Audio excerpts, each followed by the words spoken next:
80 taon matapos ang Battle of Manila sa World War II noong 1945, nahitid na sa huling hantungan ang ilang namatay sa pambobomba ng mga Amerikano sa Remedios Hospital.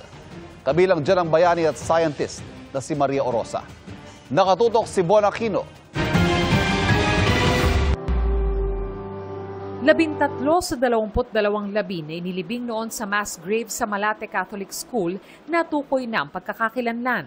Kabilang dito ang labi ng scientist at bayaning si Maria Orosa. Mahigit 5 taon ang inabot ng metikulosong proseso ng kabilang ang pag-exhume sa mga labi, forensic anthropology at forensic DNA analysis. Naging posible ito sa pangunguna ni Matthew Westfall, apo ng isa sa mga biktima ng trahedya na si Nikolai Prokopov, na binaril ng isang Japanese sniper at itinakbo sa Remedios Hospital.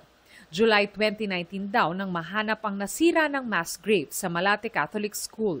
Nobody knew it was destroyed. I rediscovered that destroyed grave, and right there I remember coming back that evening and I wrote the family in Connecticut and I said, one way or another, I will get those bones up. Inihatid ang kanilang labi sa San Agustin Church Columbarium. Nagpasalamat ang mga kaanak ng mga biktima, kabilang na ang mga descendant ni Maria Orosa. Finally, by your efforts and the blessings of the Agustinians, Tita Mary, Lola Mary to me, has a resting place. Thank you, Matthew. As somebody who loved her country above herself, she wanted to stay here because she was helping, smuggling food to the prisoners in USC, to the guerrillas. Plano ng mga kaanak ng mga biktima na magtayo ng grave memorial para sa kanila. Remembering the heroes and the sacrifices, but also remembering and keeping in mind the impact of war and what war does to a society.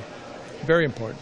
Ang pagkilala at muling paglilibing sa mga biktima ng Remedios Hospital tragedy maging daan daw sana upang hindi mabaon sa limot ang mga alaala, kasaysayan at kabayanihan sa gitna ng gera. Para sa GMA Integrated News, Von Aquino, nakatutok 24 oras.